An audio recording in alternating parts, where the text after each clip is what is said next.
Welcome to another biblically based look into today's news from Christian Voice New Zealand. Now here's Mike Bain. Ever since I sat down to write this podcast, I've struggled with its content.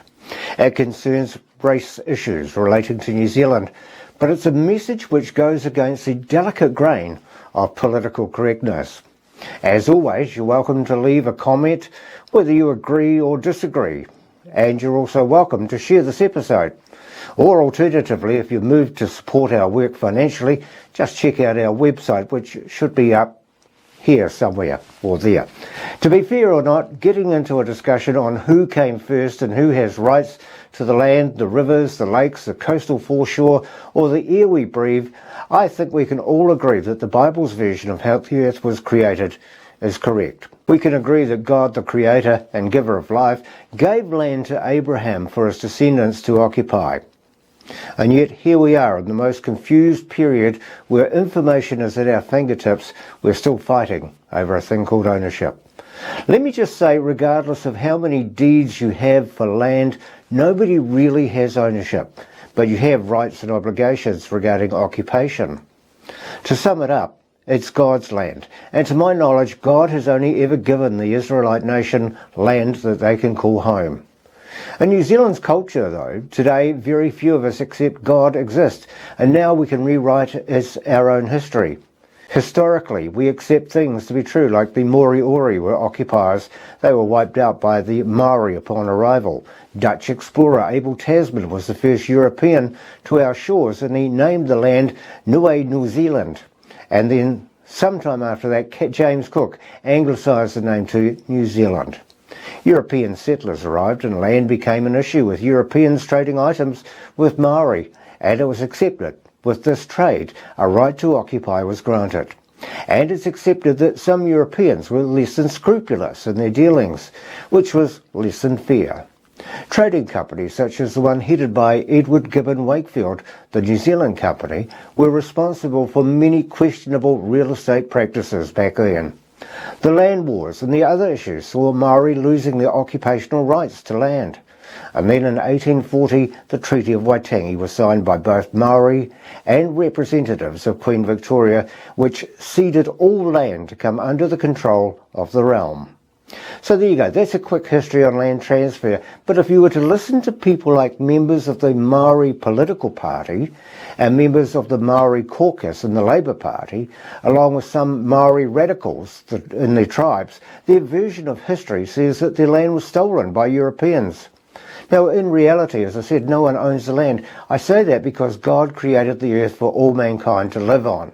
In Genesis 7, we read where God promised land to Abraham as the place where his descendants would live. There is nowhere else in the biblical records which refers to the ownership of land. Now, I said no one can really own land. Bit of a touchy subject, I know. But we do have rights through various actions and causes to have the sole right to occupation.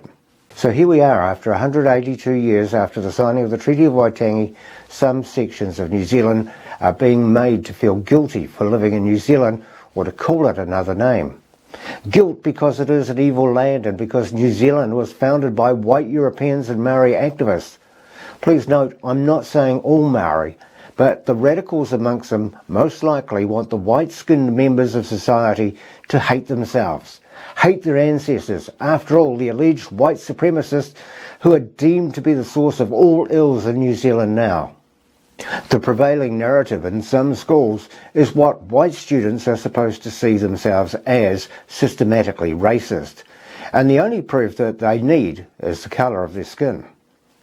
You know, I feel sorry for radicals like Willie Jackson, who gets vocal about things like colonisation, but he's done okay for himself with a net worth more than $3 million. To them, though, there can be no doubt about it. White guys are living on stolen land.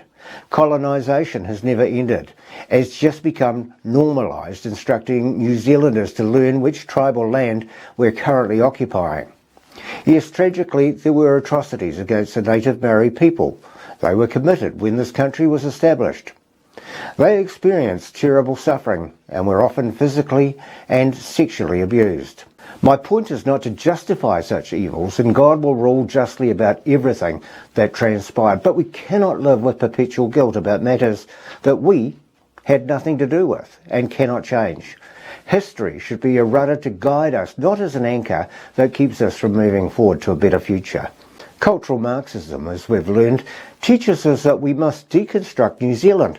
The foundation pillars of our country must be undermined, and this is accomplished by generating self-hatred among white New Zealanders, stifling their ingenuity and destroying New Zealand's religion, its religious history. According to Karl Marx, the author of Cultural Marxism, the evils of the past generation cancel any possibility that the white New Zealanders can succeed legitimately.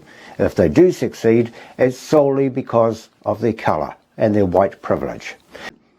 If you're white and successful, you've got to feel guilty. Author Thomas Sowell, in his book Discrimination and Disparities, argues congenitally they don't know, and with hard data that disparities which exist in different communities were not necessarily the result of discrimination. He says the bedrock assumption underlying many political or ideological crusades is that socio-economic disparities are automatically somebody's fault. So our choices are to blame society or blame the victim. He argues against the assumption that if a group is failing, it's always the fault of someone else. Now, according to the radical left, the judgment of history is on us and upon our children. Those who are white should, figuratively speaking, go into a confession booth and never exit, for no matter how long the contrition. They're never able to resolve the fact that they are the racists who stole the land from Māori, but it's difficult for anyone to seek absolution for sins that they did not commit. And as to the reparations for the past, how much and for how long and to whom should these funds be distributed? And is it fair to expect this generation to pay for the wrongs they didn't commit, to reward a generation that did not experience these wrongs? But what of the question of stolen land? The unwritten, though unbreakable law of the radical left is this: don't ever compare New Zealand with other countries. It's hard to get people to hate New Zealand if we apply the same standard to them. If we did that, we would discover that no nation is truly legitimate. But here's the reality. Nations are established by wars, conflicts, and hostile takeovers. No matter where you go in this world, the story is one of various people groups displacing other people groups. Even in New Zealand history, there are reports of Māori tribes who fought territorial wars against each other. As the great historian Toynbee is quoted as saying, "Blessed is the nation that has no history, for history is a record of war." Well, let me conclude with this thought. God created the earth, which encompasses land, oceans, air, light and darkness, as a home for every man, woman and child from every tribe and nation, whether we're white, brown or black. He allows us to occupy the land, and to be honest, life is too short to spend time on questions regarding ownership. Thank you for watching. Help us to spread this message by sharing it with your own network. If you want to see more messages like this one, simply hit the subscribe button. For more information about our work, or if you're moved to donate, jump online to our website, christianvoicenewzealand.com.